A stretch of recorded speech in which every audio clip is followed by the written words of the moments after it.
ورحمة الله وبركاته. ايه الاخبار؟ يا رب تكون بخير. النهارده النادي الاهلي عنده مباراة نارية. مش معنى ان انت ضمنت التأهل معنى كده ان مباراة النهارده سهلة. نادي اورلاندو بايرتس من اقوى فرق المجموعة ويكاد يكون واحد من اقوى فرق البطولة بأداء هايل في دوري المجموعات، ما خسرش ولا ماتش ودخل مرماه 3 اهداف بس، سجل 8، يعني تاني اقوى خط هجوم بعدك على طول. المباراة دي مهمة جدا، مش بس علشان تصعد اول مجموعة وتاخد امتيازات انك تكون اول مجموعة، كمثلا يعني انك تلعب مباراة العودة الجاية على ارضك، ودي بتبقى بلس للناس اللي بتتصدر مجموعتها وناس كتير بتدور على النقطة دي. ده كمان علشان تدي ثقة للعيبة ان هم بيلعبوا في كيان كبير ونادي كبير زي النادي الاهلي. الحاجة الوحيدة بس اللي مخوفاني، ما اكدبش عليك يعني انا هشارك مخاوفي معاك، الحاجة الوحيدة اللي مخوفاني ان انا اصعد اول مجموعة ان انا اقابل بيراميدز في الكوارتر فاينل. هتيجي تقول لي يا عم ده بيراميدز، انت ما شفتش بيراميدز مؤخرا. بيراميدز سكواد تقيل جدا جدا جدا، والمباراه دي لو حصلت هتبقى مباراه في قمه الصعوبه، وبكره تشوف وافتكر كلامي. الاهلي وبيراميدز هيلعبوا في الدوري مع بعض قريب كمان تقريبا 10 ايام، هتبقى مباراه من نار، مش سهله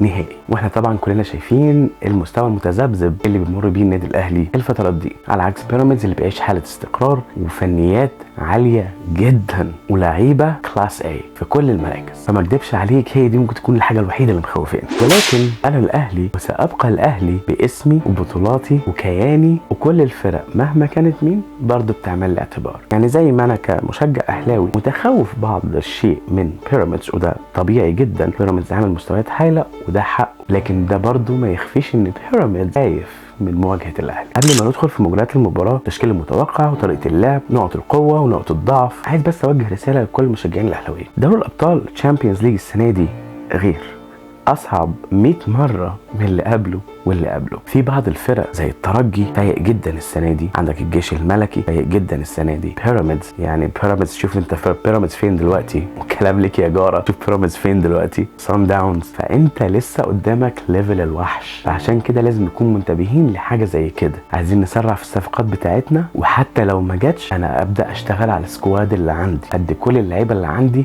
فرص انها تلعب، واقدر استكشف امكانيات كل لاعب ووظفه بالطريقه الصحيحه. اللهم بلغ اللهم فشل.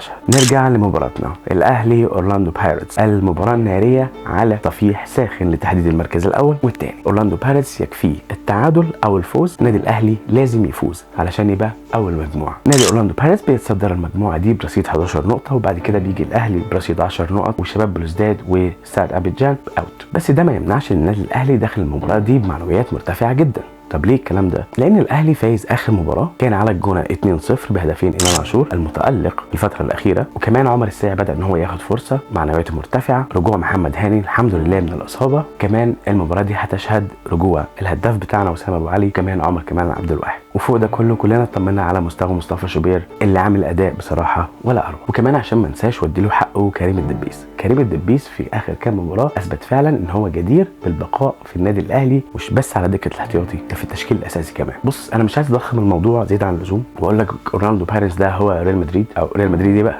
هو برشلونه، لكن احترام الخصم ايا كان من اساسيات واسس كره القدم، وكلنا عارفين وشايفين ان اورلاندو بايرتس من الفرق اللي اثبتت نفسها جدا في مرحله المجموعات. هيكمل ازاي بقى الله اعلم، دي حاجه بقى لسه في علم الغيب هنعرفها بعدين. ان في فرق كتير بتبقى في المجموعات بتبقى حاجه كده وحش كاسر، بتيجي في النوك اوت بتبقى ارنبه ماشيه في الطريق، واشهرهم طبعا سان داونز. زي ما قلنا ان اورلاندو بايرتس لحد دلوقتي ما خسرش ولا مباراه، ودخل في مرماه 3 اهداف بس، سجل 8 كتاني اقوى خط هجوم بعد النادي الاهلي على طول. فاحنا هنا بنتكلم على فريق كبير، فريق منظم جدا، بيعتمد على طريقه 4-2-3-1، وعندهم لعيبه مميزه جدا زي الليفت وينجر بتاعهم موفو كينج، والميد فيلدر بتاعهم ماباس، بيحبوا ينوعوا من الهجمات بتاعتهم، ولكن اخطر جبهه عندهم هي الجبهه اليسرى. فاحنا عايزين محمد هاني وياسر ابراهيم ياخدوا بالهم كويس جدا. لعيبه اورلاندو بايرتس بتمتاز بالسرعه العاليه جدا، وخاصه في حاله الارتداد او الكاونتر اتاك، فلما تيجي تهجم ما تهجمش بغشامه، اعمل البالانس ما بين الهجوم والدفاع. فريق بيحب يلعب كره هجوميه، ما عندهمش حته النجم الاوحد،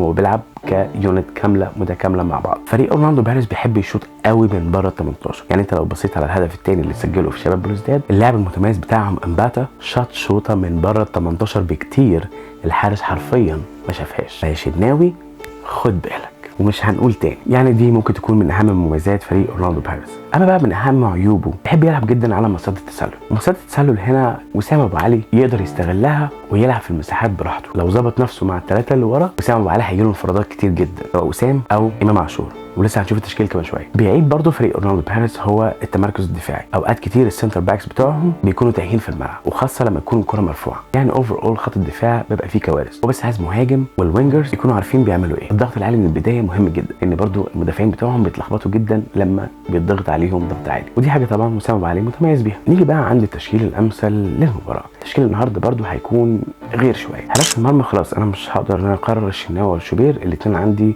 بسم الله ما شاء الله مستواهم توب التوب. يبقى حارس المرمى شناوي او شوبير، ناحيه اليمين هيكون محمد هاني، وناحيه الشمال هيكون كوكا. بعد ما عمل مباراه مش وحشه خالص المباراه اللي فاتت، وعلى الصعيد الدفاعي يعني كوكا قوي بدنيا شويه، والاثنين سنتر باكس هيكون ربيعه وياسر. الضغط في المباراه دي هيكون على ياسر وهاني مع بعض ناحيه اليمين. نيجي بقى عند خط النص. خط النص هيكون عندي مروان والسوليه، وقدامهم عمر الساعي.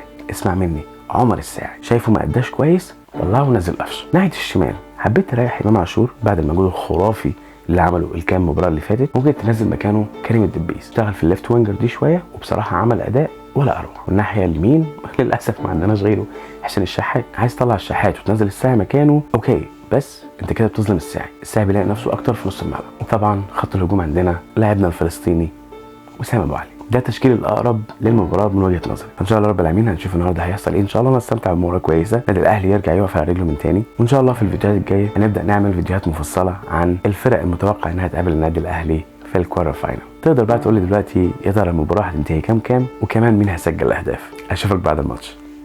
بيس يا مان.